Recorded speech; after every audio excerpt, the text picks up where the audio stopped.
Good evening, this is Andy Brown. I'm the head instructor at the Climer School of Real Estate, and I've got a very special guest today, Dr. Joshua Harris. Dr. Harris wears a couple of hats. He is the director of the Dr. P. Phillips Institute for Research and Education in Real Estate at UCF and a professor out there. He's also the head and the founding managing member for the Lakemont Group, a boutique real estate planning and consulting firm in Orlando. And Josh, thanks for coming, by the way. I really appreciate it. Well, I wanted to ask you a couple of questions that I think everyone who's going to be watching this would want to know. So let's cut right to the chase. Let's do it. In your experience and with your eye, where should people be putting their money for real estate investment in Central Florida? Well, that is a great question. And I always say, but before you decide where you should put it, you should always make sure that you're trained, you're financially stable enough to do it, and if you're not, you should maybe fix those problems first. I think it's always a necessary thing to say. Understood. Hope everybody got that. Exactly. With that said, if you look at, and not just Orlando, some of this can be applied in other markets if you're so willing, you have to really, you want to invest, be it office buildings or residential houses, you want to be where people want to live and want to work. And nowadays, the whole trend is people want to go back to the city. This is a long-term, this is a human thing. They want to be in walkable locations. They want nice, safe.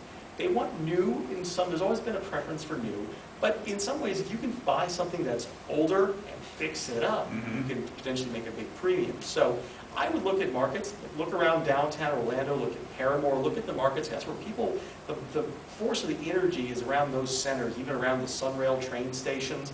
Look for things that are maybe just 1 or 2 blocks away from where the really hot stuff's going on. And if you have a little bit of faith and patience and you do some good due diligence, you might just get rewarded by all that hot action coming your way, and you can see your values go up and the rents go up significantly in a matter of years. So Paramore, the whole revitalization centers, the Sunrail? I'm a big believer in revitalization in those kind of markets, certainly the ones around downtown, even ones up in like sort of like the downtown area, places like Sanford, places that really have a walkable, nice feel to them.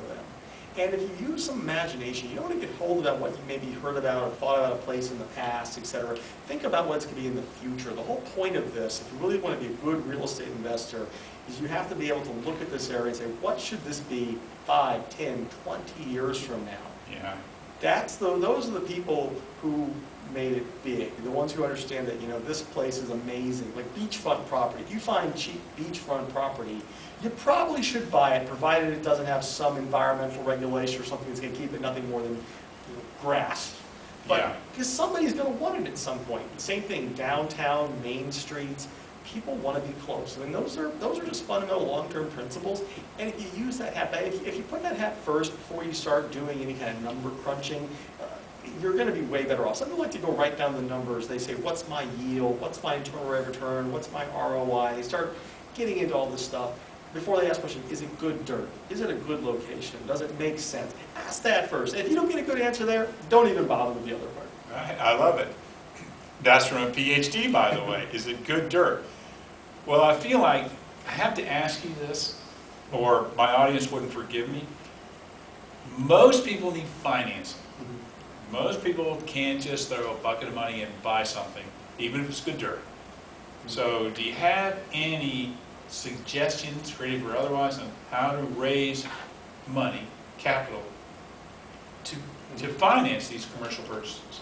Well, here's the first observation I want to share. If you look at the majority of transactions, they get larger in size, you'll find that people making those transactions, the leaders, presidents of those firms, or the sponsors, that person in the newspaper per se that's associated to it, you'll find that as they get bigger and bigger, that person probably has put less and less of his own money in that deal as a percentage. When you look at this, if you want to buy a single-family home, the bank is going to say you probably need to put 20, 30% as a down payment down, and if you have good enough credit, you can get a loan from a local organization or a national lender. If you want to buy more and more houses or get into commercial property, you should know that if you're a professional, meaning that you are actually in the profession of real estate, maybe that's as an agent or broker, maybe that's as a lender, or you've been working in in actually a commercial investment firm like a real estate investment trust, that there are people who have lots of money, they may be doctors, lawyers, engineers, business owners, who want to be invested in real estate. But they need somebody to be the investment sponsor, to take their money, perhaps it's what's called a limited partnership, and to raise it in something of form, something called syndication, where you pool multiple people's money, and you go together and buy a property. And you can get paid and get sometimes a free ownership part of that deal for being the person to put it together, know how to put it together. So if you don't have cash, you can supplant it with knowledge, in effect. Okay. You know, I have not heard the term syndication in a long time, so you're saying that's still a very viable financing vehicle if you have the ability, the wherewithal, and the resources? Syndication became a really popular term back in the 80s, Right, I remember. where there were people that called themselves syndicators. Well, syndicator, really, group sponsorship never went away. Just Yeah. the term syndication, I like it, it's still, I think it's descriptive. But when somebody... It also is cool sounding. It can be. It depends. If you lost money to syndication, it doesn't sound so cool to you anymore. But using limited partners and just getting investors, I mean, it's not much different than saying, Andy, you know, how about we go open up a pizza shop and, you know, I'm going to run it. I can make a great pizza. Why don't you put up the money to open it and I go run it?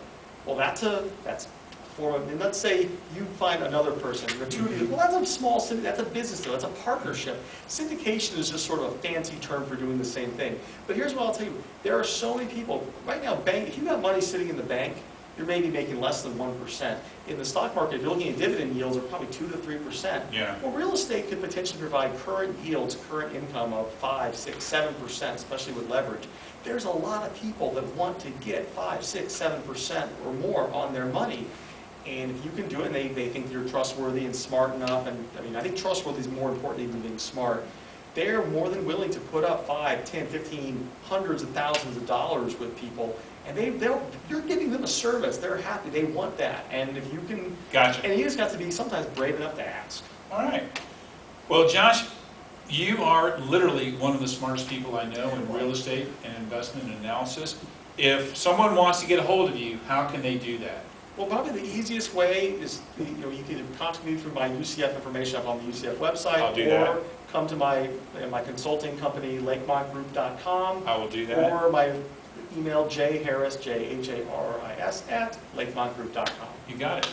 Thanks for coming. You got to come back and see us sometime? I'd love to. All right. We really appreciate it.